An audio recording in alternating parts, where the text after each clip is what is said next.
Whether you're a local or a tourist in the South Jersey area, beer expert or amateur, Ludlam Island is a must-see brewery. They're open 12 to 8 p.m. daily, and they offer a warm, comfortable place to enjoy some craft beer. I'm Tyler Doris with the Rowan Rundown at Ludlam Island. Leaders and community members gathered to address these issues last November. 1 year later, they're gathering again, this time to go over what's been accomplished and what still needs to happen. The Gayborhood is a beautiful community, full support of the LGBT, but it needs to be full support of everyone. I'm Tyler Doris in Philadelphia with the Rowan Rundown. I'm here at Rowan University, where a new workout facility has just opened its doors for the fall semester. The gym stretches across 17,000 square feet and offers state-of-the-art equipment as well as classes to keep students in shape. All Rowan students are permitted to use the facility, and it also offers public memberships. The freshman 15 myth is a scary thought for all incoming college students, and without a routine in place, it can be difficult to keep up with a healthy diet and exercise. As a response, Rowan University is trimming down with healthy food options and bulking up with a new fitness center. You don't do anything, then you just eat a lot of crap food and just sit in your room study. That can cause the freshman 15. Although Rowan students had access to a gym in the past, it was overcrowded and prevented people from getting a full workout. First couple weeks here, I went here. My workouts were very short because I felt that people needed the machines, so I would rush my workout and then use that, let them use the machines. I'm here at Rowan University, where a new workout facility has just opened its doors for the fall semester. The gym stretches across 17,000 square feet and offers state-of-the-art equipment as well as classes to keep students in shape. All Rowan students are permitted to use the facility, and it also offers public memberships. So it's about 17,000 square feet. It has about 40 pieces of cardio equipment, about 15 pieces of high-intensity cardio equipment. We've got about 20 pieces of selectorized strength equipment, which means pin and plate. We've got 3 power racks, a bunch of benches. The gym adds to the many extracurriculars that Rowan has for their students and hopes to put away the freshman 15 myth for good. I'm Tyler Doris with the Rowan Report. The beer brewing business has really taken off over the past few years in South Jersey, and the industry is welcoming yet another new name to the area. Ludlam Island Brewing Company may be the new guy on the block, but they plan to make their brewery a destination for tourists and locals. What started as a hobby turned into a dream come true. We'd been brewing since 1995, kind of on and off, sometimes more seriously than others. Never really thought about making it a career, and kind of now that we have, we kind of kicking ourselves like what took us so long. The name Ludlam Island comes from the original title of a barrier island in New Jersey, known today as Strathmere and Sea Isle City. The location of the brewery is great, just 3 minutes outside of the island, but Slacktide, Cold Springs, 7 Mile, and the famous Cape May Brewing Company all are located within 20 minutes of each other, so competition is high. We meet monthly, which is always a wealth of information being shared constantly between brewers. Despite being the youngest brewery in the area, the business has gathered a wonderful following. Kolsch is one of my favorite styles, so it's hard to not say that, but I really love our brown ale. And then, I love our hoppy beers too. Whether you're a local or a tourist in the South Jersey area, beer expert or amateur, Ludlam Island is a must-see brewery. They're open 12 to 8 p.m. daily, and they offer a warm, comfortable place to enjoy some craft beer.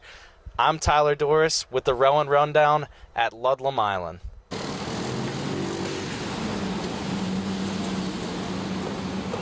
The city of Philadelphia was founded on principles of freedom and equality, evidenced by the city's rich gay culture. The city was the site of some of the nation's first gay rights protests in the 1960s and the home to one of the first ever Gayborhoods.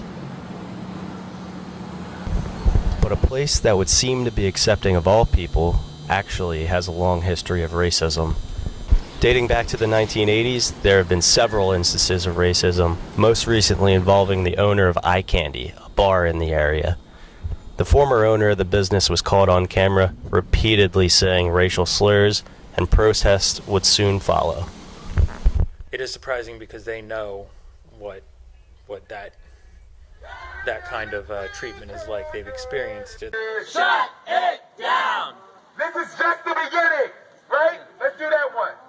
This is just the beginning. Candy. This is just the beginning. My candy. This is just the beginning. My candy. This is just.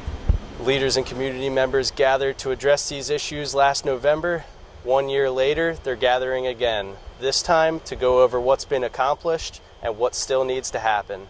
The Gayborhood is a beautiful community, full support of the LGBT, but it needs to be full support of everyone. I'm Tyler Doris in Philadelphia with the Rowan Rundown. I'm here at Rowan University where we're talking about flu season. Last year, the flu season came strong and hit almost all colleges across the entire country, leaving a huge outbreak, one of the biggest in decades. This was a result, though, of students not getting their vaccinations. In fact, there was record lows of almost 8% of students that got vaccinations this year. Meaning, 92% not getting their shot. It's kind of self-explanatory there. But colleges are doing everything they can to avoid another bad flu season. Obviously, the flu will take a student out of school. You miss a week or so and you're going to be behind. Rowan University is doing everything they can to stop that, so they're offering free flu shots to any student with an insurance card at the health center. I'm here with Destiny Hall, and we're going to ask her a few questions about the flu. So, have you had the flu before? Yeah, like around junior year of high school. How far did it put you behind in school? Like a week. It took forever to get the work made up. And, symptoms, I know probably a fever. I had a headache. I was sleeping all the time, throwing up. Okay. And are you getting flu shots now? Oh, yeah, absolutely. And family, friends, are you telling them? Yeah, I don't want them to, get knocked out like I did. And, anything else you want to tell the people who aren't getting their flu shots? Honestly, just do it, because it's not just you who's going to get the flu. It's, everybody around you. Thanks, Candace. Yes, I'm here at Hillsborough High School, where students have just learned that their original choice for their fall play has been replaced with a work titled Almost Maine. After strong concerns were raised over the first choice of play, the school decided to drop the planned production. Controversy started behind the play titled And Then There Were None because the original printing had a different title that included racial slurs. Michael Callahan, district supervisor of performing arts, sent a letter to parents stating that hate has no home in their high school and that they would replace the play. Good evening. I'm Tyler Doris with your sports update. The Philadelphia 76ers headed to Houston tonight to face the Rockets in an early season matchup. The Rockets beat the Sixers last week in Philadelphia on a game-winning buzzer-beater shot from shooting guard Eric Gordon. Let's go to the highlights from tonight's game. Sixers getting ready. Joel Embiid on the court tonight.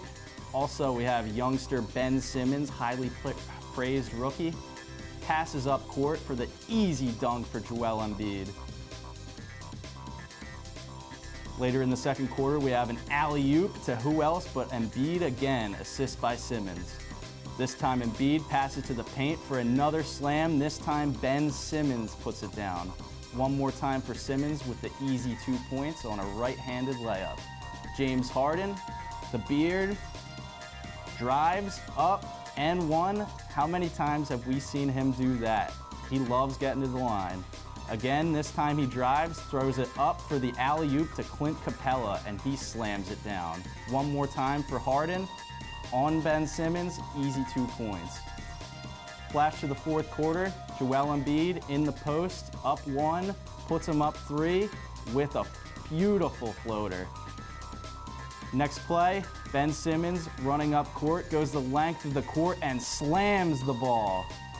Ben Simmons would go on to have 24 points, Joel Embiid with 22, and the Sixers nail a win with 115 to 107.